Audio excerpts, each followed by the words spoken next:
Vietnamiens qui arrivent à Hanoï sont les premiers d'une grande vague de réfugiés obligés de fuir à cause de la guerre. Il n'y a aucun futur pour eux dans ce nouveau Vietnam. Les accords de Genève prévoient une période de 90 jours pendant laquelle ils seront libres de se déplacer entre les territoires du Nord et du Sud-Vietnam. Pendant cette période, 900 000 personnes vont quitter le Nord. La plupart sont catholiques et redoutent les persécutions.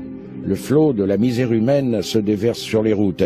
Les familles s'accrochent au reste de leur ancienne vie, utilisant tous les moyens possibles pour fuir le nouvel État communiste. Les seules personnes qui partent au nord sont les guérilleros et les activistes Viet Minh appelés à quitter le sud. Alors qu'une grande partie de la population fuit l'État communiste du Nord, les Viet Minh tentent de stopper l'exode. Quant aux forces françaises, elles commencent à quitter le pays.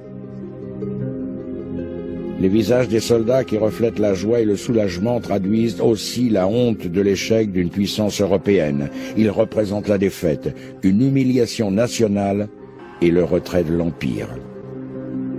L'armée et la nation tout entière ne comprennent pas pourquoi elles ont été battues par une nation de paysans.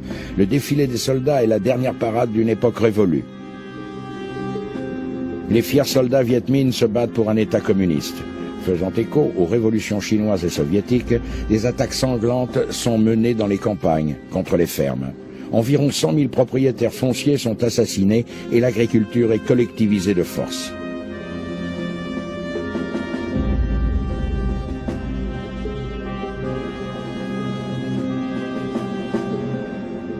L'idéologie communiste que véhiculent les soldats est celle d'une lutte perpétuelle.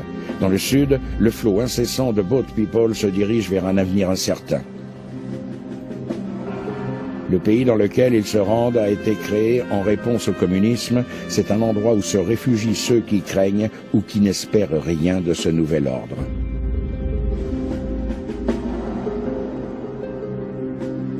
Mais les Viet Minh essaient déjà d'infiltrer des activistes communistes parmi les pauvres, les sans-abri et les déshérités, afin d'essayer de déstabiliser l'État du Sud.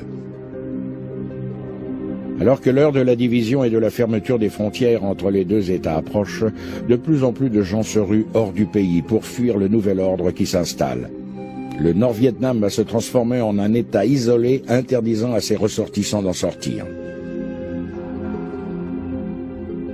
Le Vietnam communiste devient un État stalinien, où la lutte perpétuelle, le combat incessant contre les étrangers, la lutte pour une révolution encore plus en profondeur sont utilisés pour anéantir et éliminer la volonté ou les aspirations des individus et pour justifier les décisions sévères et austères.